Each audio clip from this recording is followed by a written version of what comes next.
This is the third video in the series of analysis. इससे पहले मैंने analysis की पॉलिटी में मैंने एक्सप्लेन किया सारा सिलेबस और मैंने आपको ये भी बता दिया कौन से important topics you have to study. Only important topics, because आपके लिए चाहे ज़्यादा टाइम हो चाहे कम टाइम हो, एग्जाम के लिए जो सबसे इंपॉर्टेंट चीज़ होती है दैट्स कि आपको क्या पढ़ना है और क्या नहीं पढ़ना है. आपको क्या पढ़ना है वो भी इंपॉर्टेंट, क्या नहीं पढ़ना है वो ज़्यादा इंपॉर्टेंट है. आप में से जो बहुत सारे कैंडिडेट्स है दे विल स्टार्ट वो पॉलिटी पहले पेज से लास्ट पेज तक पढ़ेंगे, दैट्स नॉट इम्पोर्टेंट. इसी तरह आज हम एनालाइज करेंगे हिस्ट्री को. देखो जो आपका मैंने देखा आपका सिलेबस आप ये चेक कर लेना, जो होम डिपार्टमेंट ने भी और एसएस ने भी सिलेबस अपलोड किया है, वहां पे हिस्ट्री का सिलेबस डिफाइंड नहीं है. वहां पे लिखा हुआ है आपका, वहां पे लिखा हुआ है Indian history and national movement, Indian national movement and Indian history. Indian history के हमारे 3 पार्ट्स है. The first part is the ancient history, second is medieval history, third is modern history. Modern history में भी आपका national movement आ जाता है. जहां तक हमारा पहले पार्ट का कंसर्न है, जहां तक पहला पार्ट कंसर्न है एंशिएंट हिस्ट्री. एंशिएंट हिस्ट्री सब कहते हैं कि डिफिकल्ट हिस्ट्री है, लेकिन मैं कहता हूं you don't have to study too much in the ancient history. मैं कुछ टॉपिक्स आपको बता दूंगा और एक्सप्लेन भी करूंगा थोड़ा थोड़ा इनको. You have to study only those topics और मैं आपको बुक्स भी ये बताऊंगा आपको कौन कौन सी बुक स्टडी करनी है एंशिएंट हिस्ट्री में. ठीक है ना. सबसे पहले मैं एक्सप्लेन करूंगा कौन कौन सा सिलेबस आपको स्टडीज करना है. देखो जहां तक ये इस हिस्ट्री का सवाल एंशिएंट को मैं 3 पार्ट्स में क्लासिफाई करता हूं. पहला है that is a pre history, proto history and history. Pre history is that part of history जहां हमारे पास कोई भी रिटन रिकॉर्ड अवेलेबल नहीं है. फॉर एग्जाम्पल आज से 10 लाख साल पहले या करोड़ों साल पहले जो इंसान आए थे, जो हमारे पीलियोलिथिक 6 लाख साल पहले का पीरियड था, उस वक्त कोई भी ये कलम नहीं था, कॉपी नहीं थी, कोई भी रिटर्न रिकॉर्ड अवेलेबल नहीं है. जितना भी हमारे पास रिकॉर्ड अवेलेबल है वो हमने वहां से वहां जमीन खोदी, वहां से हमें कुछ मिला, कोई पत्थर मिला, उस पर कुछ देखा हमने, उसी से हमने वो सारा रिकवर किया रिकॉर्ड. उसी के बेस पे ये it's a kind of thought analyse करते ये हुआ होगा. तो जो हमारी प्री हिस्ट्री है इसको हम स्टोन एज भी कहते हैं. इसके हमारे 3 इंपॉर्टेंट पीरियड्स है, या मैं कह सकता हूँ 4 important periods: palaeolithic age, mesolithic age, neolithic age and chalcolithic age. ये जो 4 कंसेप्ट है थोड़ा बहुत इनको पढ़ लेना, उतने ज्यादा इंपॉर्टेंट नहीं है. You won't be asked anything in your examination, लेकिन फिर भी आपको स्टडी करने हैं. ये थोड़ा देखना इंडिया की कौन कौन सी लोकेशन है जहां हम जिसको हम एसोसिएट करते हैं पीलियोलिथिक के साथ मीसोलिथिक. नियोलिथिक थोड़ा स्टडी करना, इट्स एन इम्पोर्टेंट. उसके बाद आप चालकोलिथिक भी स्टडी करना. Copper was the first metal जिसको डिस्कवर किया गया, उसके बाद यूज किया गया. उसके बाद हमारा आता है प्रोटो हिस्ट्री. ये वो पार्ट है हिस्ट्री का जहां पे हमारे पास रिटन रिकॉर्ड्स तो अवेलेबल है, लेकिन we are not able to decipher them. हम अभी उनको रिकवर नहीं कर पाए. हमें ये नहीं पता है कि उस पे क्या लिखा हुआ है. लाइक इंडस वैली सिविलाइजेशन, वहां पे सील्स मिली है हमें, सील्स पे कुछ निशान बनाए गए, लिखा भी गया है कुछ, लेकिन हमें अभी तक वो समझ नहीं आया वो क्या है. That's a proto history. Third is history वो पार्ट ऑफ एंशिएंट या हिस्ट्री जहां पे रिटन रिकॉर्ड्स हमारे पास अवेलेबल है. तो जहां तक ये प्री हिस्ट्री का कंसेप्ट है, ये 3 कंसेप्ट पढ़ लेना 4. उसके बाद आता है proto history. Proto history Indus valley civilisation या इसको कहते हैं हड़प्पन सिविलाइजेशन. देखो अगर आप 1920 से पहले देखोगे, 1920 से पहले ये इंडस वैली सिविलाइजेशन का कहीं नामो निशान भी नहीं था. फिर उसके बाद कुछ लोग वहां पे गए, उन्होंने ये जो साइट है ये हड़प्पन का आप मैप में देख लेना. मैं यहाँ पे मैप भी दिखाऊंगा आपको, आप देख लेना. जो हड़प्पन वाला साइट था पाकिस्तान और इंडिया के पंजाब या हरियाणा, सिंध वगैरह एटसेट्रा, और यहाँ से आते हैं गुजरात में. तो ये जो ये एरिया था इसको ये जो हमारा ये इसको वहां पे एक्सक्यूवेट किया गया था. बाद में बहुत सारे वहां पे हमें साइट्स मिली. जो हड़प्पन सिविलाइजेशन का टाइम पीरियड है इट्स 2500 1700 BC। इसकी जो आपको क्या क्या पढ़ना है, सबसे पहले इसमें इसको मैप देख लेना, मैप पे स्टडीज कर लेना कहाँ कहाँ से सेपरेट था, इसके जियोग्राफिकल एक्सटेंट कहाँ कहाँ से थे, नॉर्थ साइड से कौन सा सबसे लास्ट साइड है, ईस्ट साइड से कौन है, वेस्ट साइड से कौन है, इसकी जियोग्राफिकल एक्सटेंट देख लेना और सेपरेट भी देख लेना कहाँ कहाँ फैला हुआ है, मैप पे भी देख लेना। उसके बाद इसके फीचर स्टडी करना, लाइक टाउन प्लानिंग इसका फीचर है, ड्रेनेज सिस्टम इसका फीचर है, इकोनॉमी पढ़ना, पॉलिटी पढ़ना, रिलीजन इनका पढ़ना, और वहां पे साइट्स भी स्टडी करना, लाइक हरप्पन कहाँ पे, आज के दौर में कहाँ पे, किस स्टेट में, इंडिया में है या पाकिस्तान में है, मोहनजोदारो स्टडी करना, वहाँ क्या क्या डिस्कवरी हुई है, कालीबंगन, धोलीवारा, लोथल, ये सारी साइट्स स्टडी करना और देख लेना कि कौन सी साइड पे क्या क्या ये डिस्कवर हुआ है।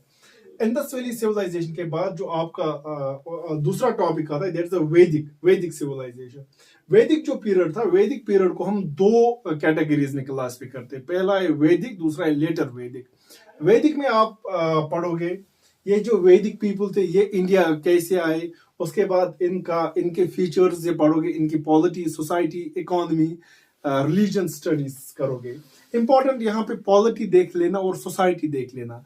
पॉलिटी और सोसाइटी में दो कंसेप्ट है। पॉलिटी में आप इसमें सभा एंड समिति स्टडी करेंगे, कंसेप्ट ऑफ बॉडी स्टडी करेंगे, और सोसाइटी में आप पढ़ लेना जना पढ़ लेना। इसका टाइम पीरियड 1500 टू 1000 BC था, और ये सारे पढ़ोगे। सोसाइटी देख लेना। सोसाइटी में इंपॉर्टेंट कंसेप्ट है, that is the concept of caste system, या इसको कहते, this is called the varna system. इसमें ब्राह्मणास, क्षत्रियास, वैश्यास एंड द शूद्रास, ये 4 कैटेगरी। पहले जो वैदिक पीरियड था इसमें ये on the basis of labour divide होता था, लेकिन जो लेटर वैदिक पीरियड आया, इट्स 1000 टू 600 BC, इसमें आपका ये जो ब्राह्मण, क्षत्रिय, वैश्यास एंड शूद्रास का कंसेप्ट है, ये चेंज होके कास्ट सिस्टम बन जाता है। फिर ब्राह्मणास में शादी करते, क्षत्रियास में शादी करते, उनको डिफाइनर वर्क दिया जाता है। इसको पहले on the base of labour था, फिर on the base of birth बन गया। दैट मीन्स ब्राह्मण के घर में ब्राह्मण ही पैदा होगा, क्षत्रिय के घर में क्षत्रिय ही पैदा होगा। इनकी इकोनॉमी स्टडी करना और पॉलिटी, इनको कंबाइनर स्टडी करना, यहाँ और यहाँ डिफरेंस भी देख लेना। पॉलिटी में आप क्या स्टडीज करोगे, पॉलिटी चेंज कैसे हुई, कंसेप्ट ऑफ किंग कैसे इमर्ज हुआ। पहले यहाँ पे कंसेप्ट ऑफ ट्राइब था, उसको कहते थे जना, वो चेंज कैसे हुआ, कंसेप्ट ऑफ राष्ट्र ये कैसे इमर्ज हुआ वहां पे। और इसमें इंपॉर्टेंट फ्यूचर क्या स्टडीज करोगे आप, ये जो आपका पॉलिटी, इसको स्टडी करना है। जनपद आपका आ जाता है आगे, और इसमें इनका लिटरेचर भी स्टडी करना है। 4 इंपॉर्टेंट वेदास, ऋग्वेदा, यजुर्वेदा, अथर्ववेदा, सामवेदा, ये जो 4 वेदास है, हिंदूज ऋग्वेद को सबसे ओल्ड रिटन बुक कहा जाता है, सारा स्टडी करोगे। इसके बाद आप क्या करोगे, देखो जो पहले वैदिक पीपल थे, ये जो हमारा आपने इंडिया का मैप अगर देखा होगा, जो हिमाचल प्रदेश में, पंजाब और पाकिस्तान का साइड, वहां रहते थे। ये लोग वहां से ट्रांसफर होके नॉर्दर्न प्लेन्स में आते। नॉर्दर्न प्लेन्स में चूंकि पहले ये जना थे, एक ट्राइब, 5-6 ट्राइब्स मिल जाते हैं, और ये जाके नॉर्दर्न प्लेन्स में सेटल हो जाते हैं। इसको कहते हैं जनपदा। उसके बाद क्या होता है, आहिस्ता आहिस्ता से कंसेप्ट ऑफ पॉलिटी इमर्ज हो जाती है, एक स्टैंडर्ड काइंड ऑफ कंसेप्ट बन जाता है। उसके बाद ये जो जनपदा थे, ये आपस में मिलकर महाजनपदा बन जाते, और वहां पे 16 महाजनपदास थे। उन 16 महाजनपदास को देख लेना था, कौन कौन सा महाजनपदा था उन 16 में। और सबसे इंपॉर्टेंट जो महाजनपदा था, दैट इज द मगधा। हाँ, मगधा, कंसेप्ट ऑफ मगधा पढ़ लेना। एंशिएंट हिस्ट्री में सबसे इंपॉर्टेंट कंसेप्ट है मगधा इमर्ज कैसे हुआ विक्टोरियस। और जब ये जनपदा एंड महाजनपदा कंसेप्ट हिस्ट्री में आए, इसी दौर में एक रिलीजियस आउटलुक भी इमर्ज हुआ। 2 रिलीजियस इमर्ज हुए, एक था जैनिज्म, दूसरा था बुद्धिज्म। इसी नॉर्दर्न इंडिया में ये 2 रिलीजन्स इमर्ज हुए। लेकिन इसका रीजन क्या था, इमर्ज होने का रीजन क्या था? इमर्ज, जो देखो दो रीजन इंपॉर्टेंट अपने दिमाग में ये बैठा लेना। पहला रीजन था, पहले जो ये वैदिक एंड लेटर वैदिक पीरियड थे, ये सेक्रीफाइसेस बहुत ये करते थे। आप वहां पे पढ़ लेना कौन कौन सी सेक्रीफाइसेस होती थी। ये जो कंसेप्ट ऑफ सेक्रीफाइस थे, उसमें जो जितने भी एनिमल्स थे उनको सेक्रीफाई किया जाता था। उस चीज को रोकने के लिए इन लोगों ने, देखो ये नॉन वेज थे, ये वेजिटेरियंस थे, ठीक है, कौन वेजिटेरियंस, ये बुद्धिज्म, बुद्धिस्ट एंड जैनिज्म, पहले जो यहाँ थे ये नॉन वेज थे। इस चीज को रोकने के लिए दूसरा इंपॉर्टेंट कंसेप्ट यहाँ पे देखो, ऑन द, अभी लोग तंग आ गए थे इस सिस्टम से, on the base of caste. देखो कोई बहुत या बड़ा भी इंटेलिजेंट होता, उसको कोई भी इंपॉर्टेंस नहीं थी अगर वो वैश्य एंड शूद्रा क्लास में पैदा होता। तो बुद्धिज्म एंड जैनिज्म ने ये डिफरेंसेस कंप्लीटली इसको वाइप आउट कर दिया। यहाँ पे सबसे ज्यादा जो इनके इंपॉर्टेंट प्रिंसिपल्स थे, जो उन पे उनको फॉलोस करता था, उनकी इंपॉर्टेंस थी। वहां on the base of caste कोई इंपॉर्टेंस नहीं थी। हमारे दो कंसेप्ट इमर्ज हुए, बुद्धिज्म एंड जैनिज्म। जहां तक बुद्धिज्म का सवाल है, आपको पता है महावीरा बुद्धा ने इसकी फाउंडेशन डाली। फिर इसके इंपॉर्टेंट फीचर्स क्या थे, इंपॉर्टेंट इनके प्रिंसिपल्स क्या थे, फिर इनमें क्लासिफाई भी हुई हिनायाना एंड महायाना सेक्ट में। फिर इनके जो ये बुद्धिज्म है, इनके इसके काउंसिल्स हुए। कहाँ का बुद्धिस्ट काउंसिल हुआ है? फोर्थ बुद्धिस्ट काउंसिल कश्मीर में हुआ, कानाशिका के दौर में, उसको स्टडी कर लेना। इसी तरह जैनिज्म में एक कंसेप्ट है तिरंत काराज 24, जैसे हम कहते हैं पैगंबर प्रॉफिट, ये कहते हैं कि हमारे रिलीजन के 24 ये प्रॉफिट्स है। पहला जो प्रॉफिट था उसका नाम था ऋषभ नाथ, और जो लास्ट 24 था उसका नाम था वर्धमाना महावीरा, जिसने जैनिज्म को फर्दर लोगों तक फैलाया, और इसने एक और ये प्रिंसिपल डाला। फिर जैनिज्म में भी क्लासिफिकेशन हुई, दिगंबरा एंड सतविम्बारा। ये जो यहाँ से जनपदा एंड महाजनपदा पीरियड चल रहा था, आपस में मगधा, चेडी वगैरह जितनी भी महाजनपदा थी, 16 महाजनपदा थी, उसी दौर में ये भी इमर्ज हुआ। और ये जो दो रिलीजन है ऑफ शूट्स इस पीरियड में निकल के आए, इसको स्टडी करना अच्छे से। इसमें आपके एग्जाम में पूछ या सकते हैं कुछ भी, you have to study it.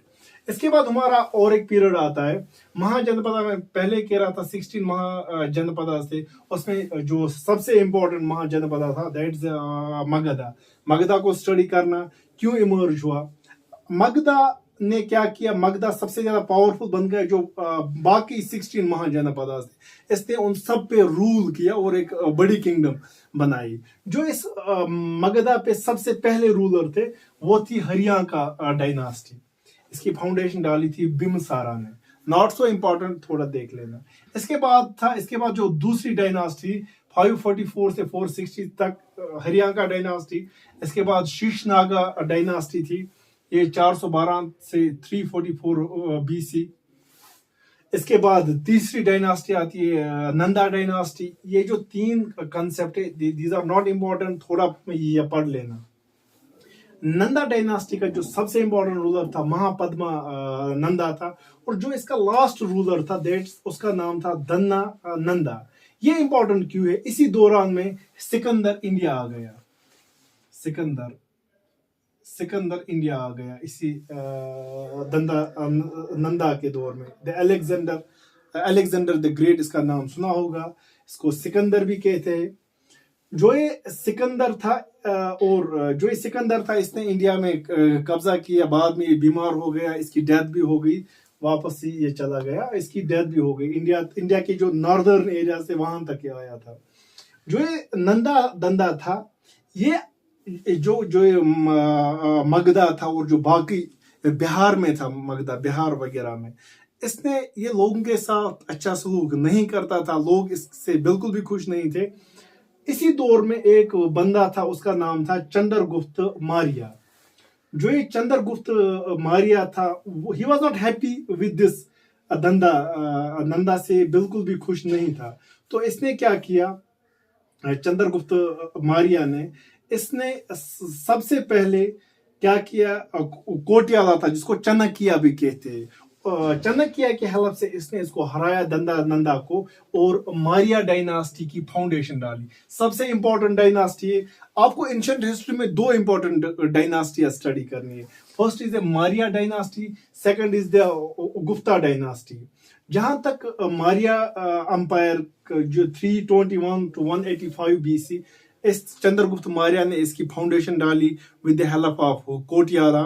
और उसके बाद इनके फ्यूचर स्टडी करने थे कि वहाँ पे पॉलिटी कैसी थी, इकोनॉमी कैसी थी, वहाँ इसके इम्पोर्टेंट फ्यूचर दिए गए, उनको स्टडी करना मौर्य एम्पायर के। और इसके important rulers like Chandragupta Maurya था, बिंदुसारा था, और सबसे इम्पोर्टेंट रूलर देखो great in there are 3 great rulers in Indian history. पहले तो इसको ग्रेट किए थे अलेक्जेंडर द ग्रेट। इस डायनास्टी में एक इम्पोर्टेंट रूलर था ASHOK, अशोका द ग्रेट। इसको भी one of the greatest ruler कहा जाता है मौर्य एम्पायर का। इसने कालिंगा वार किया। कालिंगा वार से पहले ये बहुत फ्यूरियस था, मारता था, इसका काम ही था किलिंग। उसके बाद इसने बहुत सारा ब्लड शेड देखा तो इसका कंसेप्ट चेंज हो गया। इसने उसके बाद इस खून खराबे को छोड़ के धर्मा पकड़ा। बुद्धिज्म का एक फॉलोवर था, लेकिन सब रिलीजन को इम्पोर्टेंट देता था। इसने रॉक एडिक्ट्स लगाई थी बहुत सारी जगह, उनको स्टडी करना कितने रॉक एडिक्ट्स थे एटसेट्रा। और जो इस मौर्य डायनास्टी मौर्य एम्पायर का लास्ट रूलर था बिदारता। बिदारता को क्या हुआ, बिदारता को पुष्यमित्र सुंगा, वो एक ब्राह्मण था, मिलिट्री जनरल था, उसको मार दिया, स्किल कर दिया, और उसने सुंगा डायनास्टी की फाउंडेशन डाली। देखो मौर्य जो मौर्य अंपायर थी, इसने पूरे नॉर्दर्न इंडिया पे कंट्रोल किया हुआ था, बहुत बड़ी अंपायर बनाई थी। जब ये डायनास्टी का डिक्लाइन हो जाता है तो इंडिया डिवाइड हो जाता है अलग अलग स्टेट्स में। तो ये था पोस्ट मौर्याज। तो इसने तो मैं क्या कह रहा था, पोस्ट मौर्याज में जो ये सबसे बड़ी डायनास्टी थी, जो ये सबसे बड़ी एम्पायर खड़ा की थी इन लोगों ने, ये फिर डिक्लाइन होने के बाद इट डिवाइड्स, ये छोटे छोटे स्टेट्स में ट्रांसफॉर्म होती है। और उसके बाद हमारे जो बाहर से भी हमारे पास यहाँ ग्रीक्स आते हैं, बाकी आते हैं। तो इसके बाद हम जो इंडिया डिवाइड हो गया, इसको मैं 2 कैटेगरीज में डिवाइड करता हूँ, foreign states and native states. Foreigners में यहाँ पे ग्रीक्स आए, शाकाज आए, परिथान्स आए, और कुशान्स आए। कुशान्स में कानाशिका सबसे इंपॉर्टेंट रूलर था। ये फॉरेन से इंडिया आकर इंडिया पे रूल किया इन लोगों ने। इसी तरह हमारे नेटिव्स कुछ थे जो इंडिया के ही थे, लाइक सोंगा डायनास्टी, कानवा डायनास्टी, चिट्टी डायनास्टी एंड सतवना डायनास्टी। डिवाइड हो गया इंडिया। लाइक मैं आपको ये इस तरह एग्जांपल देता हूँ, लेकिन देखिए इस वक्त कितनी स्टेट्स है यहाँ पे। इंडिया दैट्स अ भारत, ये सारा दिस इज वन कंट्री। इसी तरह समझो मौर्य में एक कंट्री थी। मौर्यों के जाने के बाद देखो आपका बंगाल है, वहां पे कोई एक रूलर आ गया, दिल्ली का और एक रूलर आ गया, पंजाब का कोई और रूलर आ गया। वही जो आपका नॉर्दर्न साइड था, पंजाब वगैरह एटसेट्रा, हिमाचल एटसेट्रा, वहां पे फॉरेनर्स आ गए। कोई आ गया जो आपका सेंट्रल एशिया है, वहां से ये लोग आ गए और इंडिया पे रूल किए। इनमें से ग्रीक्स है, शाकाज है, परिथान्स है, कुशान्स थे, जो इंडिया के ही थे।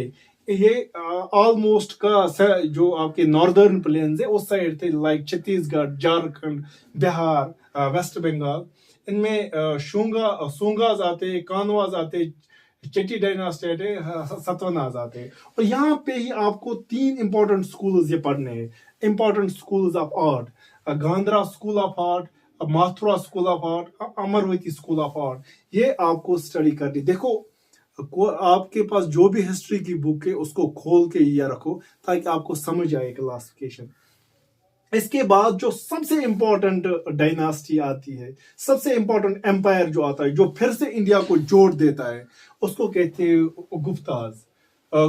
इनका पीरियड है 320 AD to 467 AD। इसको कहते हैं गोल्डन पीरियड ऑफ हिंदुइज्म। इन लोगों ने क्या किया, इन लोगों ने फिर से सारे एम्पायर को कंसोलिडेट किया। और इनके रूलर थे चंदर गुप्ता फर्स्ट, समदर गुप्ता को हम नेपोलियन ऑफ इंडिया भी कहते हैं। इसी तरह इसके कुमारा गुप्ता एटसेट्रा। इस को गुप्ता जो ये पीरियड है, you have to study it, और इसको देखना, इसको गोल्डन पीरियड क्यों कहते हैं। साइंस एंड टेक्नोलॉजी में और फिलॉसफी में कौन कौन से इम्पोर्टेंट इन लोगों ने बहुत सारी चीजें लाई नई, जो वहां पे साइंटिस्ट थे उन्होंने क्या किया, वो सारा स्टडी करना इसमें गुप्ता ने। और गुप्ता के बाद हमारा आता है, उसको कहते हैं हर्षवर्धना स्टडी करना। और हर्षवर्धना में एक बंदा आया था ह्यून तेंग, इसको स्टडी करना था। कब? इससे पहले भी एक दो चाइनीज ट्रेवलर आते, उनको देख लेना किसके पीरियड में कौन सा चाइनीज ट्रेवलर आया था, उसको पढ़ लेना। और गुप्ता के दौर में एक यूनिवर्सिटी थी, दैट इज नालंदा यूनिवर्सिटी, इसको पढ़ लेना। ये भी देख लेना समदर गुप्ता को नेपोलियन ऑफ इंडिया क्यों कहते। और उसके बाद आता है हर्षा के बाद देखो, ये तो थी नॉर्थ साउथ में, जहां आज केरला, कर्नाटका एटसेट्रा थी, वहां पे ये रूल नहीं कर रहे थे। वहां पे उनके रूलर थे अलग। वहां पे आप स्टडी करोगे संगम पीरियड, संगम लिटरेचर, संगम किसको कहते, कौन कौन सा लिटरेचर था, कौन इंपॉर्टेंट थे वहां पे, जिन लोगों ने ये सब लिखा है। और वहां 3 तरह के रूलर थे, चोलास, चीरास एंड पांड्यास, इनको स्टडी करना। और इसके बाद एक स्ट्रगल आता है, ट्राइपार्टाइट स्ट्रगल, राष्ट्रकूटा वगैरह एटसेट्रा में, उसको भी थोड़ा देख लेना। ये थी आपकी ये एंशिएंट हिस्ट्री। बस इतना ही पढ़ लेना है आपको, तो इट्स एन इम्पोर्टेंट। इसके बाद इम्पोर्टेंट आता है बुक कौन सी कंसल्ट करोगे।